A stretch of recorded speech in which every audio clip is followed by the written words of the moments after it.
What's the biggest plot twist you've seen in real life? In primary school, we had a WWI memorial lesson, and we were asked if anyone had any relatives who fought at the time.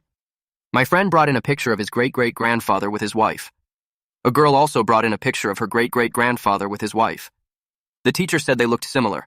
She put them side by side and looked shocked. We gathered around, and it was the same man who had kept his two wives a secret. Both had been married privately. They were cousins and didn't know. Met a dude at my local 24-hour fitness who was wearing a Shark Punch shirt. Since most people have no fucking clue about that band, I immediately decided I needed to talk to bro out with this dude about his particular taste in music, metal. We get to talking, find out he's a drummer, lives locally and wants to start jam some evil shit. Awesome. Exchange numbers and all that good stuff. Of course, however, actually meeting up with reliable musicians is much harder than it sounds, despite the enthusiasm.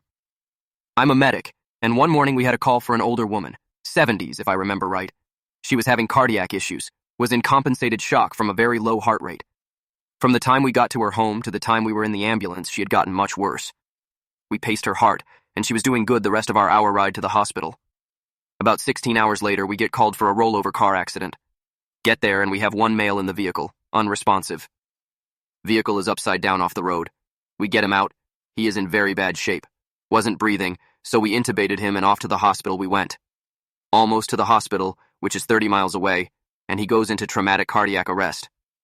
Dead when we get there. While we were on the way to the hospital, we found his wallet, since we didn't know who he was. Saw his badge. Retired police officer, and I remember from the morning, our patient's husband was a retired officer. He was on his way to see his wife. You just never know what life's going to throw at you. My sister's boyfriend decided that he wanted to do more with his architecture skills, so he gave his 2 weeks' notice and moved to Haiti to help rebuild after the earthquake. They stayed together. He had bad phone service, so they mostly kept in touch through emails. He would send her long emails with photos and stories of what they were doing.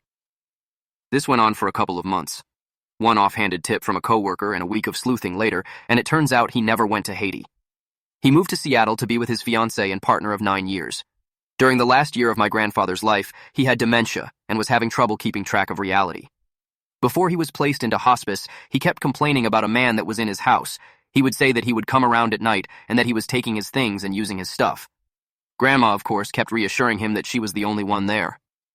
His doctor increased his medications because he was losing touch with reality so badly. Fast forward to my grandfather's funeral, and a man showed up that wasn't known by more than a few people in the family.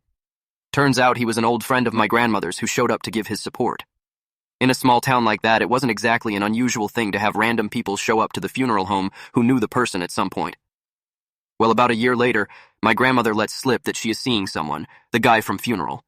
At this point, nothing too odd. They got to talking at church, and we thought it was sweet. Then a bit later, sweet, innocent old grandma mentions that it's their 3rd anniversary. Grandpa died 2 years prior. This man was the person that Grandpa saw in his house every night. He was the reason that everyone thought Grandpa was going crazy.